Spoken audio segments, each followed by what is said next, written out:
Zero Malabar സഭയുടെ 32ാമത് സിനഡിന്റെ 3ാം സമ്മേളനത്തോട് അനുബന്ധിച്ചുള്ള സിനഡാനന്തര circular പുറത്തിറങ്ങി. മുല്ലപ്പെരിയാർ, JB കോശി കമ്മീഷൻ, വയനാട് ഉരുൾപൊട്ടൽ, ഏകീകൃത കുർബാന എന്നീ വിഷയങ്ങളിലാണ് ഈ സർക്കുലർ ശ്രദ്ധ പതിപ്പിച്ചിരിക്കുന്നത്.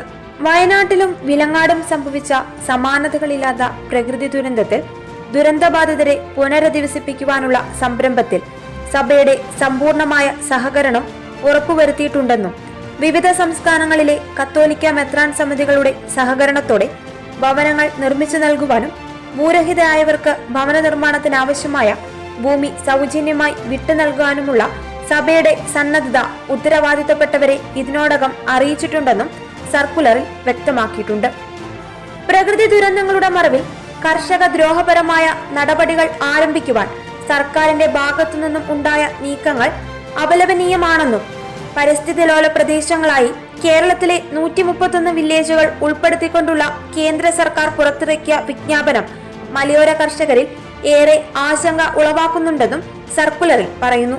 മുല്ലപ്പെരിയാർ ഡാമിന്റെ കാലപ്പഴക്കം മൂലമുള്ള ദുർബലാവസ്ഥ കേരളത്തിന്റെ 1/3 ഭാഗത്തിന് നാശം വരുത്തുവാൻ പര്യാപ്തമായ ഭീഷണിയായി വളർന്നിട്ടുണ്ടെന്നും തമിഴ്നാടിന് വെള്ളവും കേരളത്തിന് സുരക്ഷിതത്വവും എന്ന നിലപാടിൽ ഉറച്ചുനിന്നുകൊണ്ട് ജനങ്ങളുടെ ആശങ്ക അകറ്റാനുള്ള സത്വര നടപടികൾ സർക്കാരിന്റെ ഭാഗത്തുനിന്ന് ഉണ്ടാകണമെന്നും സിനഡാനന്തര സർക്കുലറിൽ പറയുന്നു.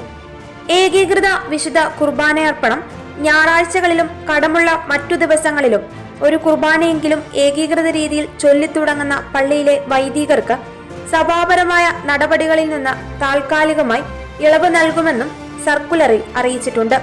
ഏകീകൃത കുർബാനയർപ്പണം അതിരൂപത മുഴുവനിലും നടപ്പാക്കാനായി ബോധവൽക്കരണത്തിന് വേണ്ടിയുള്ള സാവകാശമായിട്ടാണ് ഈ ഇളവ് നൽകിയിട്ടുള്ളത്.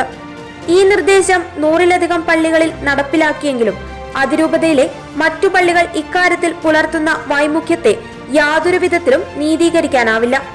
ഇത്തരം നിലപാടുകൾ കുറ്റകരമായി കണ്ട് നടപടികൾ സ്വീകരിക്കുന്നതാണെന്നും ഒരുമിച്ച് നടക്കുവാനുള്ള സിനഡിന്റെ പരിശ്രമങ്ങളെ ശരിയായ അർത്ഥത്തിൽ മനസ്സിലാക്കി സഹകരിക്കുവാൻ എറണാകുളം അങ്കമാലി അതിരൂപതയിലെ വൈദികരോടും സമർപ്പിതരോടും അൽമായരോടും സിനഡാനന്തര സർക്കുലറിൽ ആവശ്യപ്പെടുന്നുണ്ട്. ന്യൂനപക്ഷമായ ക്രൈസ്തവരുടെ പിന്നോക്കാവസ്ഥ പഠിക്കുവാൻ നിയോഗിക്കപ്പെട്ട ജസ്റ്റിസ് JB കോശി കമ്മീഷന്റെ റിപ്പോർട്ട് പ്രസിദ്ധീകരിക്കുവാനോ നിർദ്ദേശങ്ങൾ നടപ്പിലാക്കുവാനോ സർക്കാർ നാളിതുവരെ യാതൊന്നും ചെയ്തിട്ടില്ല എന്ന സത്യം ക്രൈസ്തവ സമൂഹത്തെ ഏറെ വേദനിപ്പിക്കുന്നുണ്ടെന്നും ഇക്കാര്യത്തിൽ സുതാര്യവും നീതിപൂർവകവുമായ ഇടപെടൽ സർക്കാരിന്റെ ഭാഗത്തുനിന്ന് ഉണ്ടാകണമെന്നും സർക്കുലറിൽ വ്യക്തമാക്കുന്നു.